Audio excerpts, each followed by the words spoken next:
The white lion cub lay low in green savanna grass. As hyenas closed in, one hyena leaned close and mouthed the cub's neck, gentle enough to be ambiguous, close enough to read as control. Beyond them, through misted grassland, the lion pride broke into view at a run.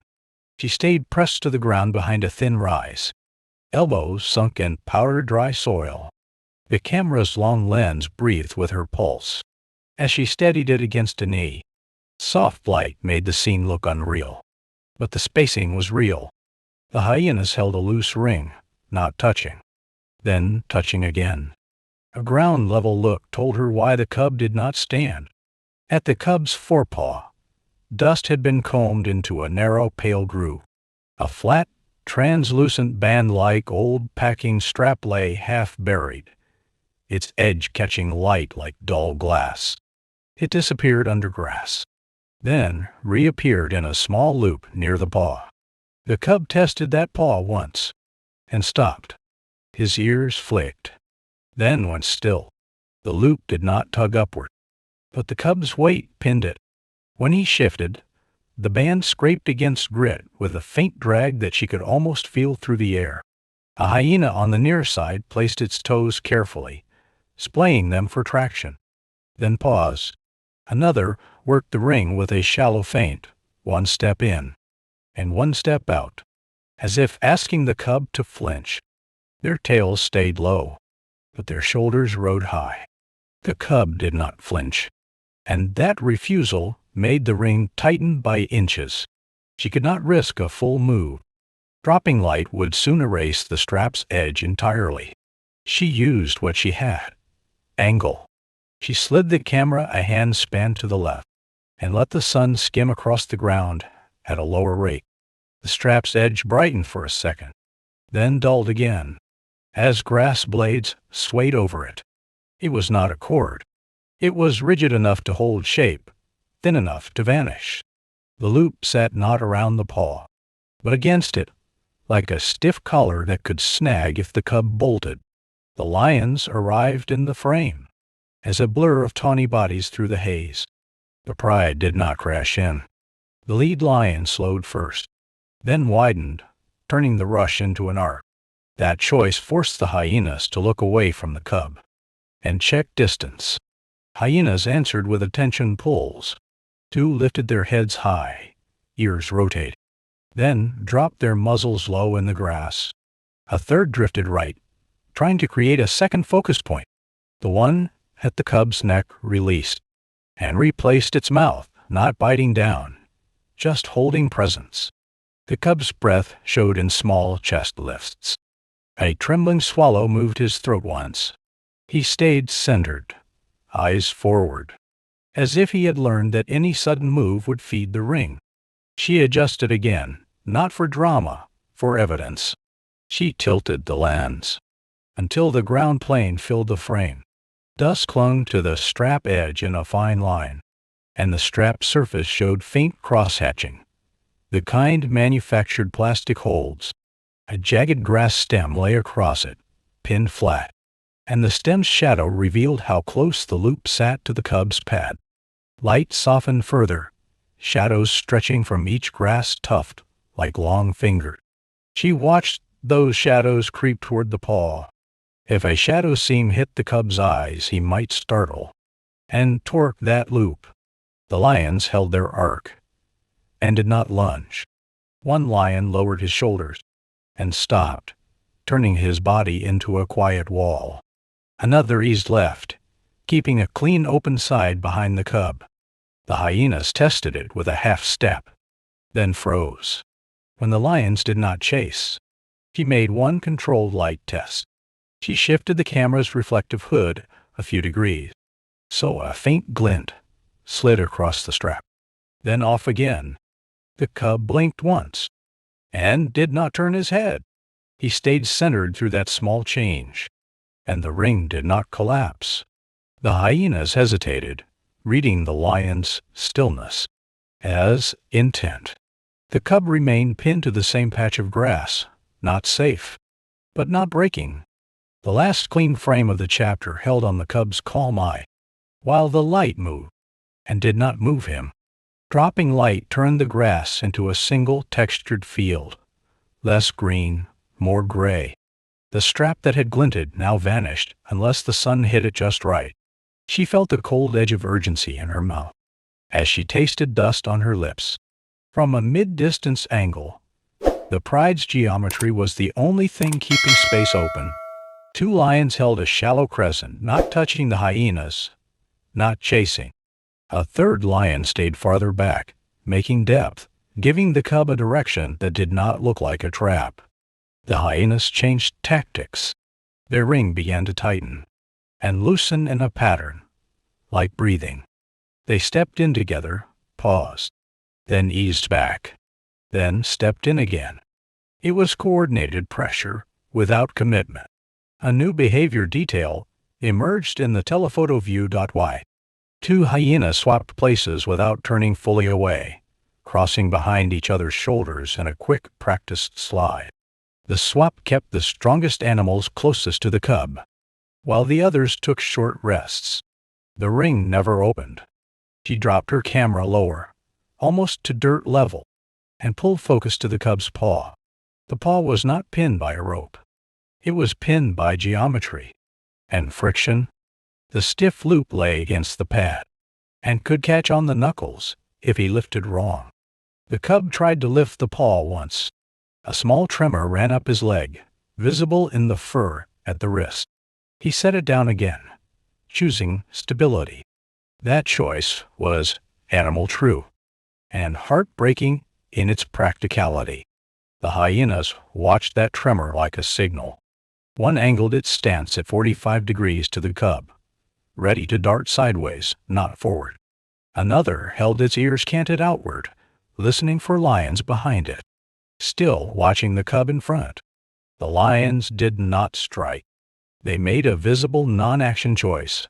They sank lower in the grass and held. One lion shifted his weight back, lowering his profile by inches. It was restraint expressed through posture. Dropping light forced the first plan revision. The strap could no longer be read from above. She needed a line of sight that would keep the cub from stepping into a darker seam where the ground dipped. She saw the dip now only because a thin shadow line pooled there earlier than anywhere else. The pride adjusted with minimal movement. The nearer lion eased left, not advancing, just realigning his shoulder line to keep the open side aimed away from the dip. The farther lion mirrored, creating a corridor shape that read as open space at the end, not a tight chute. Hyenas responded with a new vocal pattern. It was not a full whoop. It was a clipped low ha sound, repeated twice, timed with the cub's head lift. The sound tried to pull his attention sideways, away from the corridor. The cub blinked slowly and held his head forward. His ears rotated once toward the sound, then returned to the lions. He did not stand. He did not panic. He simply set his weight more evenly, as if deciding where the safest ground lived. He used raking light again, only once, and only for new information. She tipped a small mirror plate near her lens, catching the last brighter band of sun, and sending it across the ground. The reflected line skimmed the grass, and briefly painted the strap's path, a faint, flat edge leading away from the paw, not straight, but kinked around a tuft. That kink mattered. It meant the strap was anchored by friction, not tension. If the cub lunged, the loop might not snap tight, but it could jam, and that jam would throw him down. The hyenas tightened in their breathing pattern again, and the lions held. The corridor stayed open, because the pride did not overreact. A breeze died, and the grass stopped waving, making the corridor edges more readable. She watched the cub make a measurable change. He shifted his body angle toward the corridor, and kept it there. His next two paw placements, careful and small, favored the same direction. The lane preference stabilized, not by force, but by the cub's own repeated choice. The light dropped into a flatter, colder tone, and her camera's autofocus hunted more often. She wiped dust from the lens barrel with the inside of her sleeve, leaving a smear that caught in the corner of the frame. The image looked honest and imperfect, the way field footage always does. The Pride held the corridor, and the hyenas began darting tests at its mouth. They did not push straight in. They probed with quick half dashes, stopping short, then retreating. A new micro-detail appeared. One hyena placed its front feet unusually close together before each dart, coiling for lateral movement. She needed to confirm where the strap ran. The corridor made a safe visual channel, but the strap's connection would determine risk. If it led to something rigid, the cub's safest path might be sideways first, not forward. She slid her body forward by centimeters, careful not to rustle grass. Her knees sank into softer soil, and she felt the ground give. That small sink told her the dip zone was closer than it looked in dim light. She stopped moving at once and held her breath until her pulse calmed. From a new angle, the broken post came into view. It was a weathered fence peg, snapped off at mid-shin height, leaning slightly north. Its surface was sun-bleached, with deep cracks running like dry riverbeds. At its base, soil had been scuffed into a shallow bowl where hooves or paws had circled. She had not seen the post earlier, because the grass had hidden its silhouette. Now, with the sun lower, the post's shadow stretched long and clean. That shadow gave her a fixed reference that did not change with every grass wave. She used raking light as a tool again for a different fact. She angled the mirror so the reflected strip of light ran along the ground toward the post's base. For 1 second, the strap flashed, not bright, but visible, as a thin, flat line that lifted slightly where it crossed a dry grass node. That lift point revealed direction. The strap did not run under the post. It ran to it. Then, up by a finger's width, the post's cracked grain held a shallow notch, and in that notch, the strap had rubbed a pale, smooth mark. That rub mark was the story of contact. She tightened focus on the knot. The camera caught a single dust outline where the strap had vibrated in past wind, leaving a faint, clean edge on the wood. No narration could argue with that.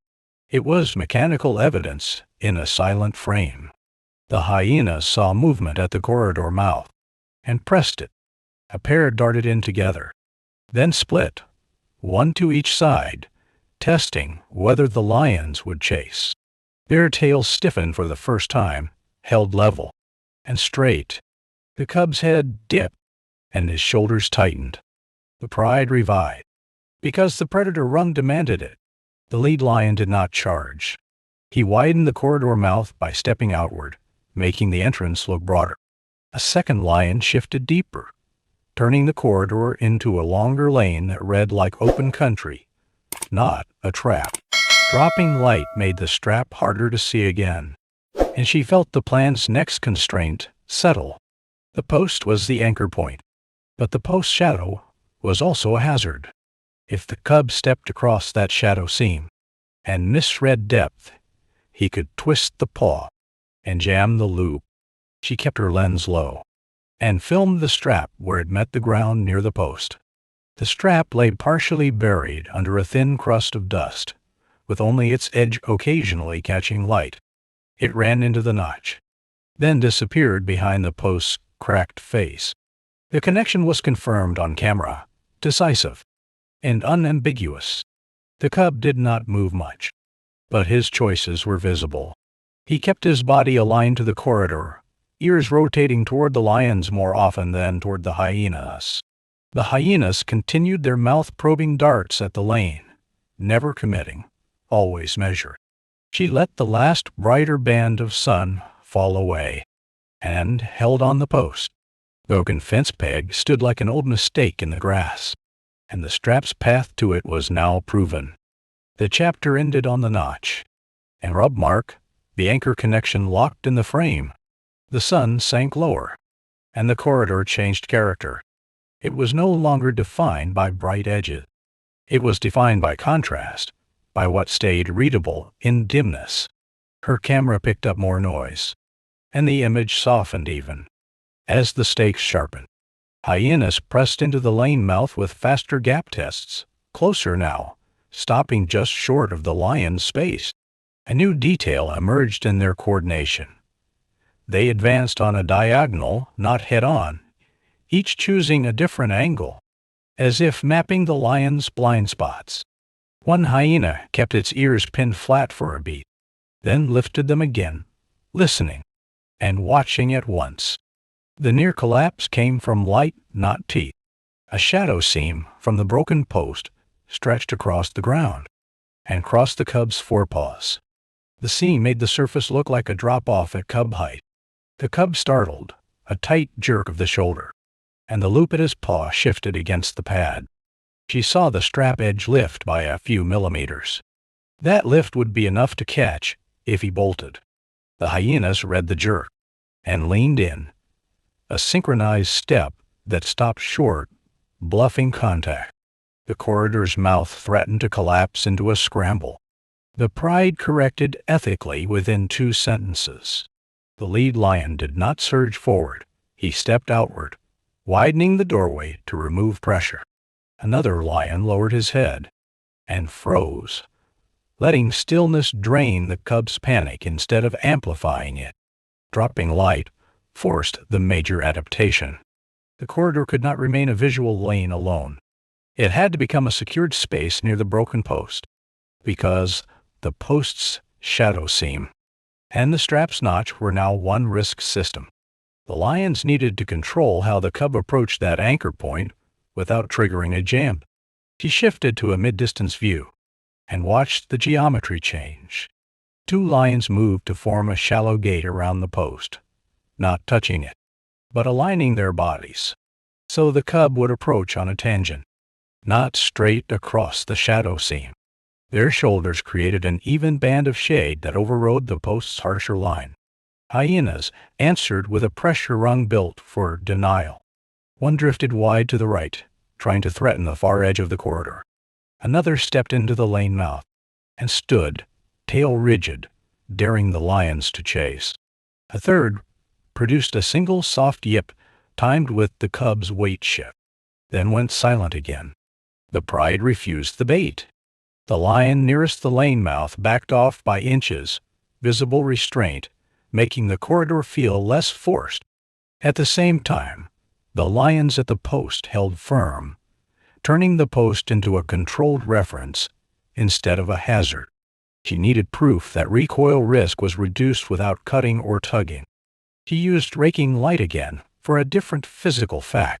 She angled the mirror, so a thin wash of light skimmed the ground at the post's base, and the strap edge appeared as a faint line under dust, now pressed flatter than before. The reason became clear in the close-up. A clump of grass at the post's base had been pushed down by lion paws, not ripped, just compressed. The strap lay under that compressed mat, pinned by weight and dust, less able to lift. The notch on the post still held the strap, but the strap no longer quivered at the slightest movement. Hyenas tested the new gate with a diagonal probe, then stopped. When the lions did not chase, their coordination faltered for a moment, and she saw a pair swap places by stepping around each other's hips, keeping the strongest animal in front. It was pressure with discipline, not frenzy. The cub's breathing slowed enough to see the change. His shoulders dropped by a fraction. He blinked once, then held his eyes on the open lane that now bent away from the post's shadow seam. He did not rush, but he stopped trembling through the foreleg. She held on the secured corridor near the broken post. The dust lay smoother where the grass had been pressed, and the strap's edge stayed flat beneath it. In the last frame, the strap showed less quiver at the pinned section, evidence that the jam risk had been reduced without violence. The corridor that had felt open now looked narrower in the dim. Hyenas began denial at the mouth, stepping into the opening, and stopping, then stepping out, as if testing a door. Grass heads leaned and lifted with small air shifts, making edges hard to hold. The white cub stayed low, head forward, reading space more than faces. She shifted the camera to a shallow angle, keeping the broken post in frame as a fixed reference.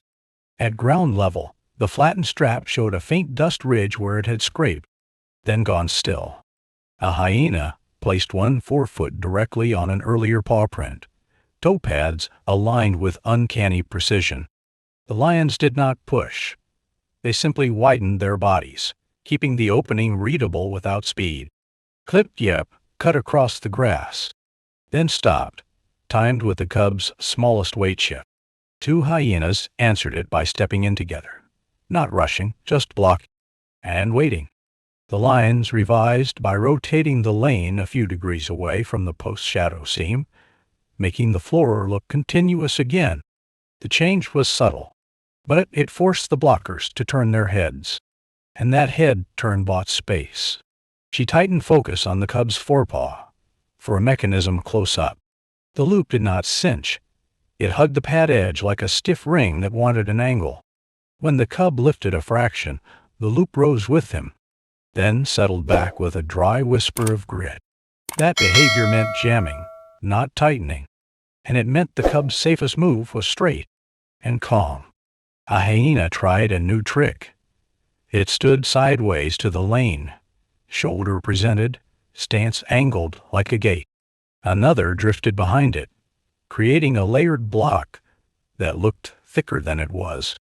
The lions answered by lowering their heads and holding still, letting size speak without a step.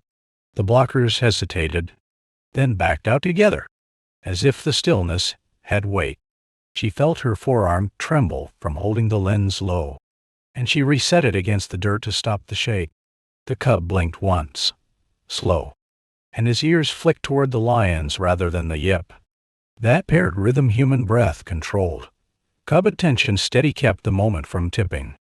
Dust hung in the last light like a thin veil, and the lane stayed visible by contrast alone. The hyenas returned with a tighter denial pattern, stepping in on alternating beats like a metronome. One advanced, stopped. Then, the next advanced into the same footprint, each avoiding the lion's line of travel. The lions did not chase the footsteps. They shifted their shoulders outward, turning the mouth into a wider arc. That widening forced the hyenas to spread, and spreading weakened the block. She had one professional fear, sharp and physical. If her sleeve brushed dry stems, the sudden rasp could trigger a bolt and twist the loop. She froze her hands in place and waited for the grass to settle before nudging the camera forward. The pause changed the plan in practice, not words, and it kept the scene quiet enough for the cub to keep choosing stillness.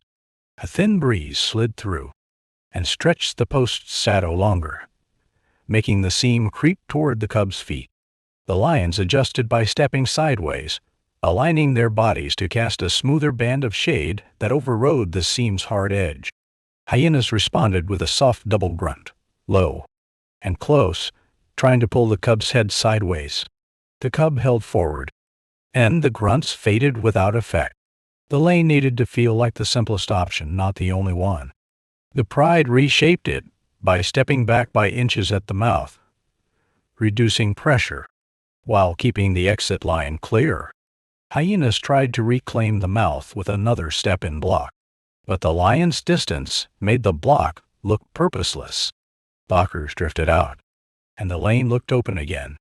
The cub made 2 careful steps, then stopped, and the loop did not snag on the knuckles. She tracked those prints as they landed straighter than before, each one inside the darker band the lions maintained. The hyenas held off at the mouth, no longer confident the block would work. The chapter ended on a measurable change. The cub's footing choice stabilized toward the safe corridor, repeated and consistent. The light dropped another notch, turning detail into silhouette unless the angle was perfect. Hyenas escalated into a synchronized squeeze at the door, stepping from both sides at once, stopping short, then stepping again, compressing space with rhythm. Their ears rotated in coordinated pulses, as if each animal was listening for the same cue. The cub stood taller now, but only by a little, careful not to lift the trapped paw too high. She shifted to a mid-distance view that showed the geometry. As a whole, 2 lions held the near edge, 2 held the far, and a 5th sat deeper, making the lane feel long instead of narrow. A hyena on the right set its tail rigid and level, then angled its hips for a lateral dart. The squeeze tightened, and the door looked like it might close without anyone touching. The lions refined the corridor instead of fighting the squeeze directly. They staggered depth, one stepping a body length back, creating a visible frame that made the opening look wider than it was. Hyenas answered by placing their toes into the lane itself, not fully entering, just contaminating it. The lions did not strike at toes. They held their shoulders low and let the hyenas feel crowded by stillness. Dropping light forced a clear consequence. The floor became the problem, not the faces. The cub's head dipped, as if reading texture, and the post-shadow seam crept forward again. The lions adjusted by shifting the lane's center line away from that seam, bending the path like a shallow river. The change made one hyena stumble on uneven grass, a small misstep that broke the squeeze's rhythm. She went ground low for the geometry proof and filmed the lane's edge. The lion's paws had pressed the grass into a flattened ribbon, a darker strip that read, "As stable footing in dimness." Hyenas tried a gap test by darting into that ribbon and out, but they paused, reluctant to step fully into the lion's shade. That pause was evidence the door was being denied without pursuit. A hyena added a new micro-detail. It tapped its front toes rapidly, adjusting stance without moving forward, a nervous calibration. Another performed a quiet pair swap by circling behind the first, keeping the strongest at the mouth. The lions responded with a visible non-action choice, sinking lower, until their chests nearly touched grass. The door held, because nothing surged. She felt a dry ache behind her eyes from staring through low light, and she blinked hard to clear it. The cub's ear flicked twice in quick succession, then stilled, and his breathing stayed even enough to see. That single, shared steadiness human vision managed. Animal nerves contained kept the squeeze from turning into flight. Dust settled onto the flattened ribbon, making it look even more continuous. The squeeze tightened again, and the lions answered with a refinement, not a rush. One lion stepped outward, widening the lane's mouth by a paw's width, then stopped, leaving a larger apparent gap. That subtle widening forced the hyenas to spread their bodies to keep blocking, thinning their wall. Their coordinated pressure lost its breathing quality and became scattered individual steps. She had one professional fear in this chapter, immediate and tactile.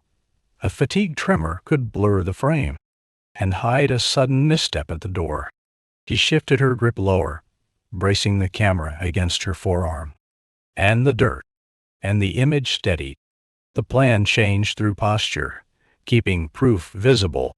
When the squeeze peaked, the broken post stayed central in frame, its cracked grain now almost black against the grass. The lions held the lane, so it curved past the post's base, without crossing the harsh seam.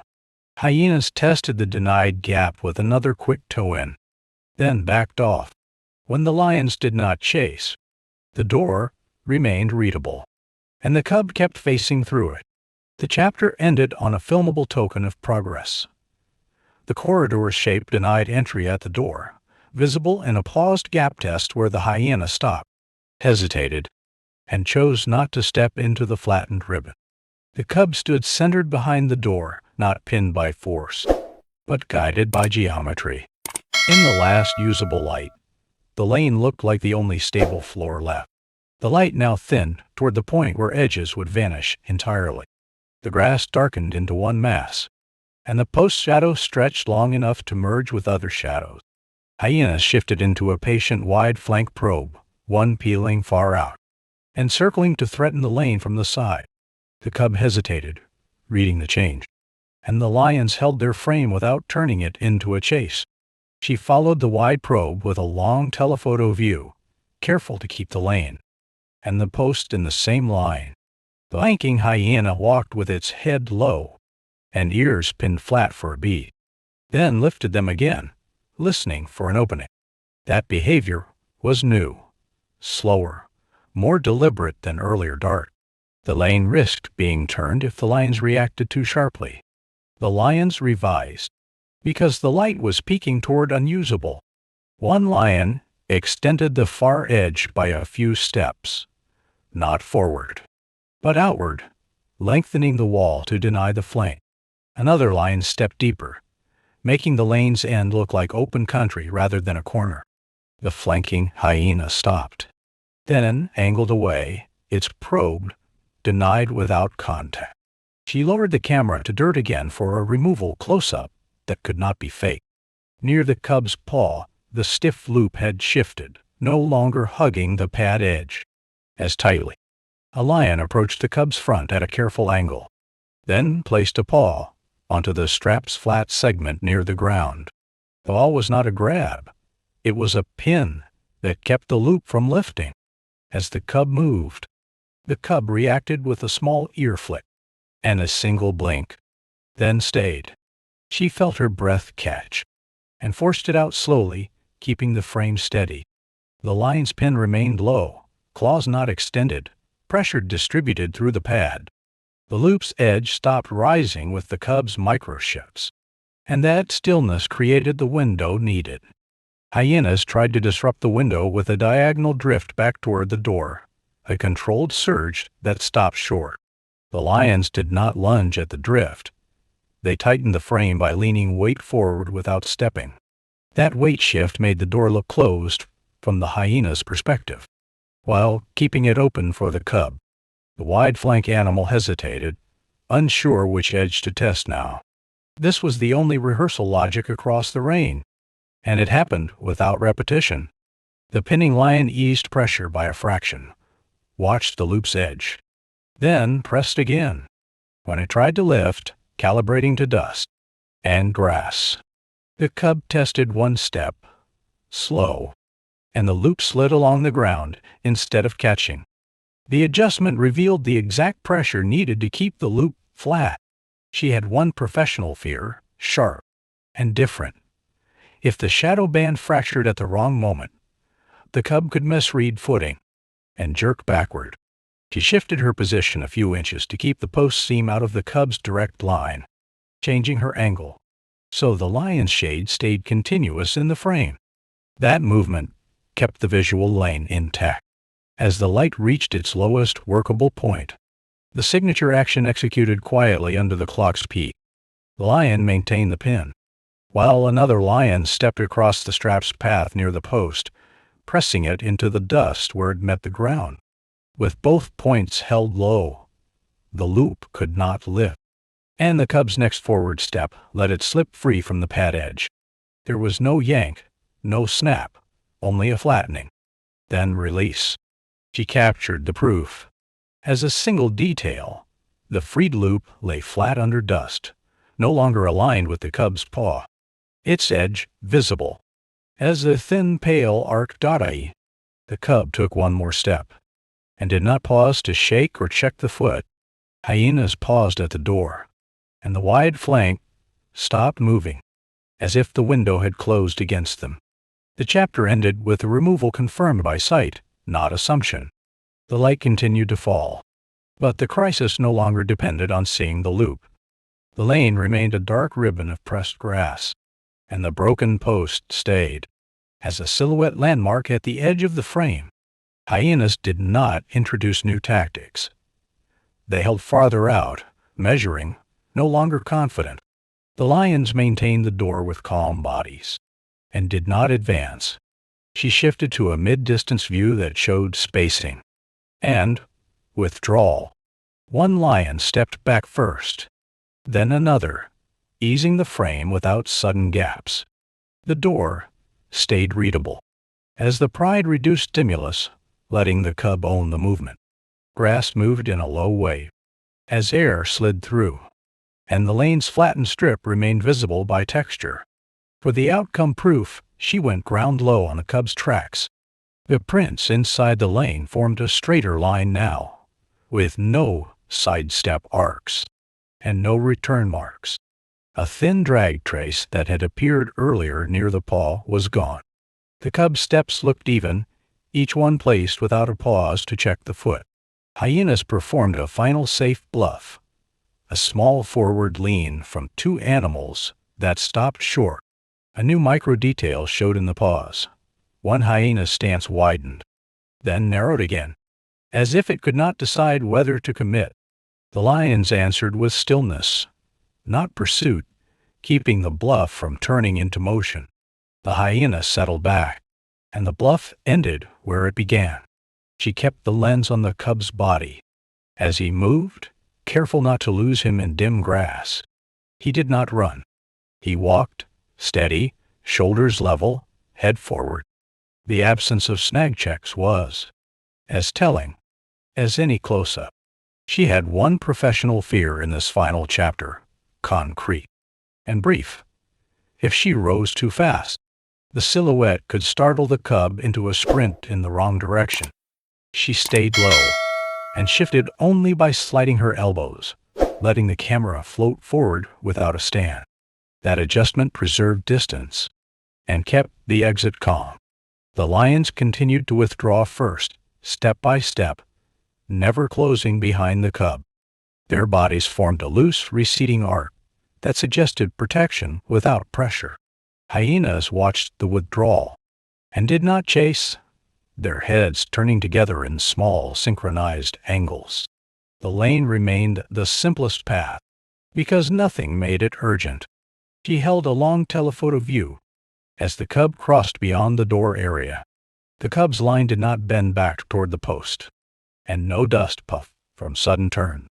The post cracked tot-dot-ot, and leaning angle stayed in the far left of frame, unchanged, now irrelevant. The cub's gait remained clean. As he moved into open grassland, the lions paused at a respectful distance, and then eased back again, letting the space widen. Hyenas remained dispersed, no longer a ring, their bodies spaced in a loose line that did not tighten. The last usable contrast showed the cub continuing forward, alone, without anyone closing in. Choice, evidence, and distance sat in one continuous shot. She ended on the quiet proof. Straight tracks in the flattened ribbon, the absence of drag, and the pride retreating first. The hyenas held off without a final rush, and the cub kept walking into the dim. No one chased him. The scene resolved by geometry and restraint, not force. If this story touched your heart, drop a simple 1-inch the comments to let us know you were here.